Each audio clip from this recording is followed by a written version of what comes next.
Welcome to Defense Briefing.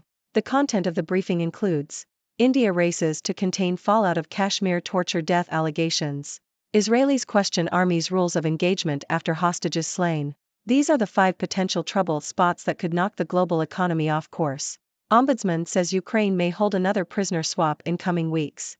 Benini puts up 22 as Navy knocks off Boston University 62-60. India races to contain fallout of Kashmir torture death allegations. Nikkei Asia. The deaths of 3 civilians in Indian-administered Jammu and Kashmir at the hands of the Indian military have prompted an investigation. 9 members of a tribal community were detained for questioning on December 22, 2021, and there are allegations that 3 of them were tortured to death. A video of what appears to be the abuse of the men went viral on social media, sparking widespread anger and demands for a proper investigation. The incident has renewed debate over human rights and the authorities' conduct in the Muslim-majority region. Israelis question Army's rules of engagement after hostages slain. New York Times. The recent killing of 3 Israeli hostages in Gaza by the Israeli military has raised questions about the Army's rules of engagement and its treatment of civilians. The 3 hostages were captured by Hamas terrorists on the Gaza border on October 7 and were killed in Gaza City on December 15. They were unarmed, had removed their shirts to show they were not wearing explosives, and were waving a makeshift white flag when they were shot. An army investigation is underway, and Lieutenant General Herzl Halevi, the Israeli military's chief of staff, has stated that the shooting was carried out contrary to the open-fire regulations. The killings have led to calls for a wider investigation into the military's conduct during military operations and its treatment of Palestinians. Human rights groups and the United Nations have long accused the Israeli military of not enforcing its rules of engagement when it comes to Palestinians. The military's rules of engagement are classified, but it is stated that they are consistent with international law. The Israeli military states that troops must believe there is a clear and immediate danger before opening fire and that weapons should only be discharged in a life-threatening situation. These are the 5 potential trouble spots that could knock the global economy off course. Bloomberg. The global economy faced numerous challenges in 2023, including inflation, monetary tightening, wars, and real estate crises. However, the post-pandemic recovery continued, with strong consumer spending in the US, a booming electric vehicle industry in China, and growth in India. Looking ahead to 2024, the International Monetary Fund forecasts global growth of 2.9%. However, there are potential stress points, such as a potential recession in the US, a potential real estate bailout in China, ongoing challenges in Germany, and political and unemployment concerns in India. Ombudsman says Ukraine may hold another prisoner swap in coming weeks. Yahoo!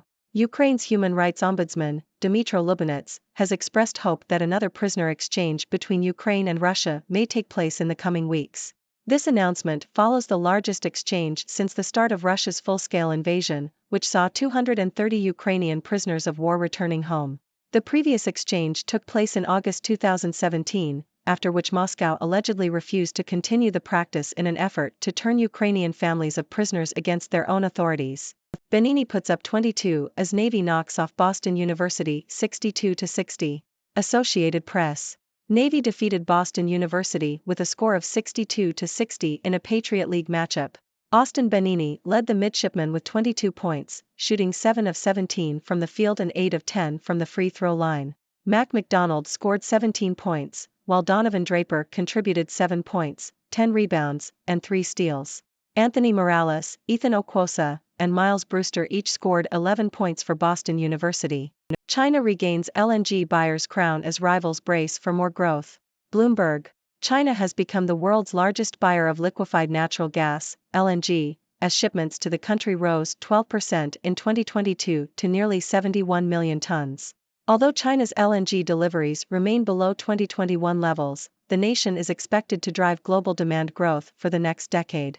China's imports are projected to increase almost 20% to 84 million tons by 2025 and to 136 million tons by 2030. However, a surge in LNG shipments to China risks tightening the global supply of the fuel and potentially causing a price war between regions, particularly with Europe. Attacks heighten fears of a wider war for the Middle East and US. New York Times.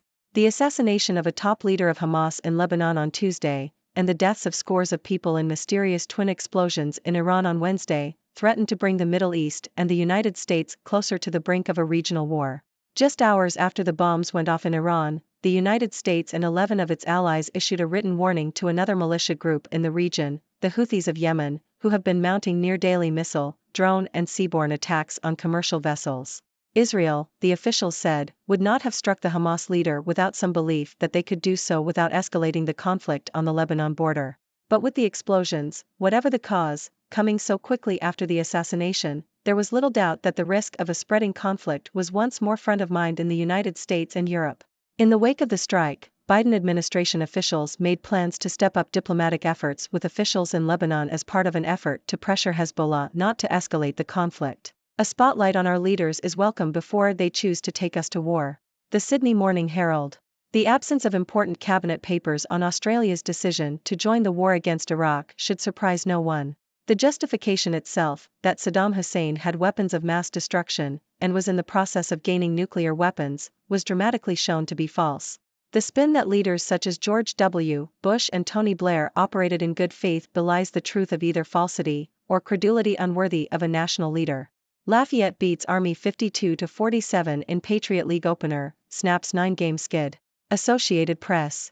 Lafayette defeated Army 52-47 in their Patriot League opener, with Mark Butler scoring 13 points for the Leopards. Justin Vanderbaan added 11 points and 7 rebounds. Army was led by Josh Scovens with 12 points and 6 rebounds. Lafayette snapped a 9-game losing streak with the win. Both teams will play their next games on Saturday. Lafayette will visit Boston University, while Army will host Holy Cross. In White House meeting, Biden officials discuss options for military actions against Houthi rebels. Yahoo! The Biden administration is considering taking the next step in its response to Houthi attacks on commercial ships in the Red Sea. The White House is reviewing possible options, including military strikes against the rebels in Yemen. The U.S. Navy has already sunk 3 Houthi boats in response to an attack on New Year's Eve.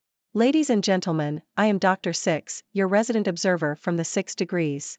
Today, we have a mix of news from around the world, ranging from human rights concerns in India and Israel to potential trouble spots in the global economy. We also have updates on prisoner exchanges in Ukraine and China's increasing demand for liquefied natural gas. And of course, we can't forget about the escalating tensions in the Middle East and the possibility of military actions against Houthi rebels. Let's start with the allegations of torture and abuse in Indian-administered Jammu and Kashmir. The video of the incident went viral on social media, sparking outrage and demands for a proper investigation. This incident has once again brought human rights and the authorities' conduct in the Muslim-majority region into the spotlight. It remains to be seen how India will handle the fallout of these allegations and address the concerns raised. Moving on to Israel, the recent killing of 3 unarmed hostages by the Israeli military has raised questions about the army's rules of engagement and treatment of civilians. The army has admitted that the shooting was carried out contrary to its open-fire regulations, further fueling calls for a wider investigation into its conduct during military operations. This incident highlights the ongoing challenges in the Israeli-Palestinian conflict and the need for a more comprehensive approach to ensure the protection of civilians. Shifting gears to the global economy, while there have been numerous challenges in 2023, the post-pandemic recovery has continued with strong consumer spending in the US, a booming electric vehicle industry in China, and growth in India. Looking ahead to 2024, the International Monetary Fund forecasts global growth of 2.9%. However, there are potential stress points that could knock the global economy off course, including a potential recession in the US, a real estate bailout in China, challenges in Germany, and political and unemployment concerns in India. It will be crucial for policymakers to navigate these challenges and ensure a stable and sustainable recovery. In Ukraine, there is hope for another prisoner exchange with Russia in the coming weeks. This follows the largest exchange since the start of Russia's invasion, which saw 230 Ukrainian prisoners of war returning home. The previous exchange took place in 2017, and it is encouraging to see progress being made in this regard. However, the ongoing conflict between Ukraine and Russia remains a major concern, and efforts should continue to find a peaceful resolution. China has regained its position as the world's largest buyer of liquefied natural gas, LNG. While its imports remain below 2021 levels, China's demand for LNG is expected to drive global growth in the coming years. However, this surge in demand could tighten the global supply of LNG and potentially lead to a price war between regions. It will be important for stakeholders to manage this situation carefully to ensure stability in the energy market. Turning our attention to the Middle East, recent events have heightened fears of a wider war in the region. The assassination of a top leader of Hamas in Lebanon and the twin explosions in Iran have raised concerns about escalating conflicts. The United States and its allies have issued warnings to militia groups in the region, indicating a growing risk of a spreading conflict. Diplomatic efforts will be crucial in de-escalating tensions and preventing further violence. Lastly, we have news from Australia, where the absence of important cabinet papers on the decision to join the war against Iraq has raised eyebrows. The justification for the war, that Saddam Hussein had weapons of mass destruction, was later proven to be false. This serves as a reminder of the importance of transparency and accountability in the decision-making process, especially when it comes to matters of war and national security. That wraps up our news for today. Now, it's time for you, our wonderful audience, to share your thoughts and questions. What do you make of these developments? Do you have any insights or opinions to share? The floor is yours, and I'm all ears. Thank you for tuning in. The content above showcases the latest briefing reports and analytical synopses, thoughtfully curated by the 6Do team. These insights stem from a wide array of reputable media outlets, think tanks, government sources, and specialized experts worldwide. We encourage you to explore these sources for a comprehensive perspective. Keep in mind that while the content may not always align with the official standpoint of 6Do Brief, it's not meant to be taken as absolute directives for decision-making.